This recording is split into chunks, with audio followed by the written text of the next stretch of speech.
Hello guys, नमस्कार दोस्तों बहुत सारे लोगों का एक सवाल होता है कि करंटली मैं अनएम्प्लॉयड हूं और मेरा यूएएन भी एक्टिवेटेड नहीं है। और जैसे ही मैं यूएएन एक्टिवेट करने जाता हूं तो पोर्टल मुझे एक एरर थ्रो कर देता है कि आपकी जो पीएफ की डिटेल्स है वो आपके आधार कार्ड की डिटेल से मैच नहीं हो रही है, इसीलिए आपका यूएएन एक्टिवेट नहीं हो सकता है। तो इसका एक ये रीजन हो सकता है कि आपके पुराने एम्प्लॉयर ने आपके नाम या डेट ऑफ बर्थ में कोई छोटी टाइपो या कोई छोटी गलतियां कर दी हो पीएफ में रजिस्टर करते वक्त, या आपने आधार कार्ड में कुछ अपने नाम या सरनेम या डेट ऑफ बर्थ में कुछ ऐसे चेंजेस करवाए हो जिसकी वजह से जो पुरानी पीएफ की डिटेल्स है वो मैच नहीं हो रही नई आधार की डिटेल से। तो वैसे इस वीडियो में बताऊंगा कि आपके पास क्या रास्ता है अपनी यूएन को एक्टिवेट करने का।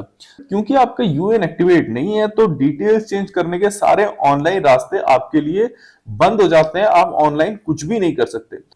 तो गाइस आपको करना क्या है कि सबसे पहले आपको करना है ये जॉइंट डिक्लेरेशन फॉर्म डाउनलोड। इसका लिंक मैं आपको डिस्क्रिप्शन में डाल दूंगा, कहां से आपको मिलेगा। उसके बाद आपको इसे अच्छी से फिल करना है। आपको इसमें करेक्ट और रॉन्ग डिटेल्स अच्छी से मेंशन करनी है कि कौन सी डिटेल्स करेक्ट है, आपका नाम या surname what ever it is, और रॉन्ग डिटेल कौन सी डिटेल्स आपकी पीएफ में गलत है तो वो चीज यहां पर आपको मेंशन कर देनी है। अगर आपको पता नहीं कि क्या चीज गलत है तो आपने पुराने एम्प्लॉयर से अपनी सैलरी स्लिप मंगाओ, उसे देखो, उसमें आपको पता चल जाएगी आपकी कौन सी डिटेल आधार से मैच नहीं कर रही है।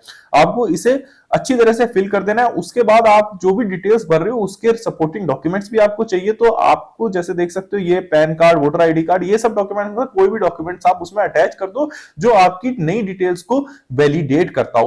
तो गाइस यहाँ पे आपके पास दो रास्ते हैं।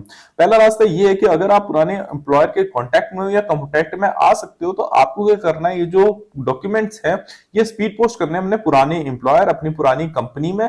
और वो लोग क्या करेंगे, वो लोग आपके डॉक्यूमेंट्स लेंगे और अपने लिंक्ड जहां से वो रजिस्टर्ड है उस ईपीओ ऑफिस में जाकर आपकी डिटेल्स को जो वहां का ऑफिसर है उसे दिखाएंगे और वो आपकी डिटेल्स का अपडेशन डाल देंगे।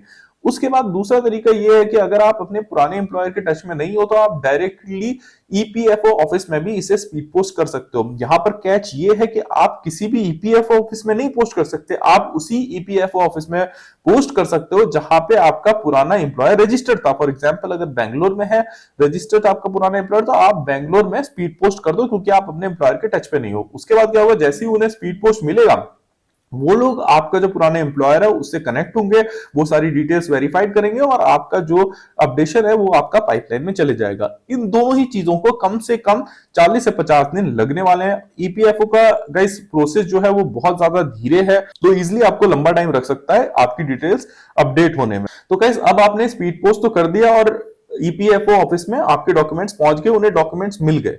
अब जो ईपीएफओ का जो ऑफिस है, क्योंकि इस चीज में लंबा टाइम लगता है तो आपको पता ही नहीं चलेगा, अगर इन केस अगर आपके डॉक्यूमेंट्स रिजेक्ट हो गए, कुछ इश्यूज आ गए तो आपको पता ही नहीं चलेगा।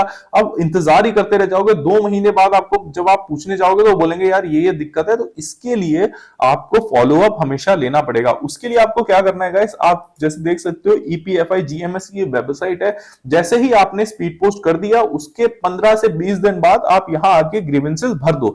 यहाँ पे आप डिटेल्स डाल दो, अपना एड्रेस कम्युनिकेशन डाल दो और जिस ऑफिस में आपने अपना पीएफ सेंड करा था स्पीड पोस्ट से आप वो ऑफिस यहाँ पे डाल दो और सब चीज आप डिटेल्स अच्छी से फिल करके सबमिट कर दो। तो गाइस इससे होगा क्या कि आपका अगर कुछ तो गाइस इससे होगा क्या कि अगर आपका कुछ डॉक्यूमेंट वैलिडेट नहीं हो पा रहा, कोई ना कोई इस प्रोसेस में इश्यू आ रहा है, तो एटलीस्ट आपको एक्नॉलेजमेंट तो मिल जाएगा कि कोई इशू आ रहा है और आप उसे वापस से प्रोसेस कर सकते हो। अगर आप ये नहीं करोगे तो आपको पता ही नहीं चलेगा, पीएफ ऑफिस आपको, ईपीएफओ ऑफिस आपको कोई भी एक्नॉलेजमेंट नहीं देने वाला है। तो आप इस स्टेप को तो जरूर करना।